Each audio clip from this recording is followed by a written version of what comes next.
बच्चों, आज हम लोग न्यूटन्स लॉ ऑफ मोशन में एक बेहतरीन न्यूमेरिकल पढ़ेंगे जिसमें कहता है क्वेश्चन में कि 4m मास है बॉडी का। कोई बॉडी है जिसका मास 4m है और वो अचानक से एक्सप्लोड हो जाता है, यानी फट जाता है। तो एक्सप्लोड होने के बाद दो इक्वल मासेस m और m एक v वेलोसिटी से परपेंडिकुलर मूव करने लगते हैं। एक्सप्लोज होने के बाद तो परपेंडिकुलर हमने बना दिया, तो कहता है थर्ड वाला जो मास है उसका क्या होगा थर्ड वाले मास का। तो देखिए, according to law of conservation of momentum ये कहता है,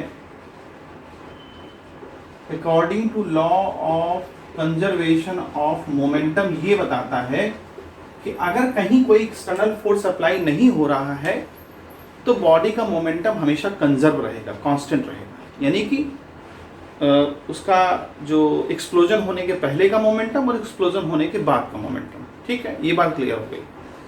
अब जो एक्सप्लोजन हो रहा है इसमें दो मासेस परपेंडिकुलर मूव कर रहे हैं, ठीक है, तो मोमेंटम हमेशा कंजर्व रहता है। तो अगर दो मासेस ही इनका मान लीजिए मोमेंटम mv है और इसका भी मोमेंटम mv है, इन दोनों मासेस का जो मोमेंटम है वो रिजल्टेंट मोमेंटम क्या होगा। तो रिजल्टेंट मोमेंटम उनके बीच में ही होगा, इसको हम P1 मान लें, ठीक है, इन दोनों का। लेकिन थर्ड वाले का जो मोमेंटम है वो इन दोनों के रिजल्टेंट मोमेंटम के इक्वल और अपोजिट होना चाहिए, तभी बॉडी कंजर्व रहेगी, क्योंकि यहाँ एक्सटर्नल फोर्स अप्लाई नहीं हो रहा है। तो फिर से समझें, इसका एक्सप्लोजन हुआ, एक्सप्लोजन होने के बाद दो मास परपेंडिकुलर मूव किए, तो अगर दो मास परपेंडिकुलर मूव किए तो उसका रिजल्टेंट मोमेंटम क्या होना चाहिए। तो रिजल्टेंट मोमेंटम देखिए, चूंकि मोमेंटम वेक्टर क्वांटिटी है, तो अगर दो वेक्टर क्वांटिटी परपेंडिकुलर है तो उसका जो रिजल्टेंट होगा वो उनके बीच में आएगा, यानी 45 डिग्री पे आएगा, ठीक है। तो इसका P1 हम कैसे फाइंड कर सकते हैं। तो P1 फाइंड कर सकते हैं अंडर रूट इसका मोमेंटम यानी mv का होल स्क्वायर प्लस इसका मोमेंटम mv का होल स्क्वायर। क्यों, आप जानते हो कि अगर इसका हम रिजल्टेंट फाइंड करेंगे तो परपेंडिकुलर और बेस का स्क्वायर और अंडर रूट, ये वेक्टर मेथड में आपने पढ़ा है, ठीक है। r is equal to under root a square plus b square, ठीक है। लेकिन थर्ड वाला जो है वो थर्ड वाला कहाँ जाएगा। तो थर्ड वाला यहाँ इसके जस्ट अपोजिट होना चाहिए। क्यों, क्योंकि इसको हमें न्यूट्रलाइज करना है, यानी इसके मोमेंटम को न्यूट्रलाइज करना है। तो नेट मोमेंटम जो होगा इस थर्ड वाले का वो इस डायरेक्शन में होना चाहिए, जस्ट अपोजिट, इक्वल भी हो और अपोजिट भी हो। तो ये तो हमने मान लीजिए P1 ले लिया इन दोनों का मोमेंटम, और थर्ड वाले को ले लिया P2, जिसका मास हमारे पास क्या होगा 2m। क्यों, क्योंकि इसका मास m, इसका मास m, तो बचा कितना मास 2m, और इसकी वेलोसिटी हमको नहीं पता, ये हमने v ले लिया, स्मॉल v, ठीक है। तो रूल क्या कहता है कि इसका मोमेंटम और इसका मोमेंटम आपस में इक्वल और अपोजिट होने चाहिए according to law of conservation of momentum. तो इसका क्या मोमेंटम निकलना है, तो अगर इसको सॉल्व करेंगे तो इसका निकलेगा mv रूट 2, क्योंकि दो चीजें स्क्वायर में है, सेम है तो कॉमन होगी, और स्क्वायर है तो कॉमन होकर के वो स्क्वायर खत्म हो जाएगा, तो और बचेगा 1 और 1। अगर कॉमन लेते हैं तो बचेगा 1 और 1, तो उसका रूट 2 आ जाएगा। इसको सॉल्व करेंगे तो यही आएगा।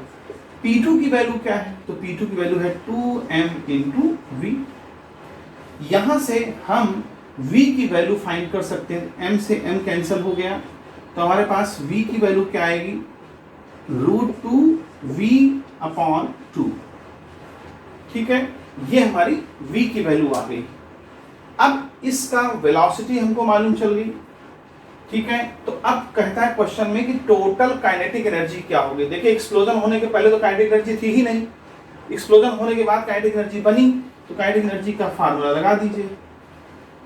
क्योंकि काइनेटिक एनर्जी जो है हमारी एक स्केलर क्वांटिटी, इससे डायरेक्शन से कोई मतलब नहीं, तो सीधा सीधा इसका एनर्जी और इस वाली बॉडी का एनर्जी। तो इसका एनर्जी क्या हो जाएगा, हाफ mv स्क्वायर, इसका एनर्जी क्या हो जाएगा, इसका भी हाफ mv स्क्वायर, और प्लस हाफ 2m, इसका मास 2m था, और वेलोसिटी क्या होगी, ये होगी, तो इसका स्क्वायर करिए तो क्या होगा, रूट 2 का स्क्वायर होगा 2v स्क्वायर, और 2 का स्क्वायर क्या हो जाएगा 4। अब इसको देखिए सॉल्व करेंगे, ये प्लस ये मिलकर के क्या हो जाएगा, तो यहाँ पर हम लोग अब क्या करेंगे, हाफ mv स्क्वायर हो जाएगा mv स्क्वायर। सॉल्व करना है जस्ट और जब इसका स्क्वायर खोलेंगे आप तो ये बन जाएगा 2 का स्क्वायर 4 हो जाएगा, ठीक है, और यहाँ पर हो जाएगा 2, तो इसका आ जाएगा mv²/2 सॉल्व करेंगे, और इसको जब ऐड कर दें आ जाएगा 3/2 mv²। ये क्वेश्चन जो है पीएमटी में पूछा गया था, यानी कि मेडिकल टेस्ट में आया था ये, तो ये अच्छा क्वेश्चन है। तो फिर से समझ लीजिए कि मोमेंटम हमेशा कंजर्व रहता है, इसका मोमेंटम का रिजल्टेंट ये आया, और तीसरे वाला जो है जो इसके हमेशा इक्वल भी होगा और अपोजिट होगा according to law of conservation of momentum. तो हमने क्या किया, इसका रिजल्टेंट निकाला ये, और इसका मोमेंटम हमने मान लिया मास तो 2m है और इसकी वेलोसिटी v मान ली, इन दोनों को इक्वल किया और अपोजिट कर दिया, इससे हमारी वेलोसिटी आ गई। क्योंकि हमें इसकी वेलोसिटी नहीं मालूम थी इसलिए हमको इसका मोमेंटम का फॉर्मूला लगाना पड़ा, अदरवाइज नहीं तो हम सीधे काइनेटिक एनर्जी निकाल सकते थे। तो इस तरह से बच्चों इसको सॉल्व करेंगे, ठीक है। उम्मीद है चीजें समझ में आई होंगी आपको। अगर कोई प्रॉब्लम है तो you may ask in comment section. Okay, good bye.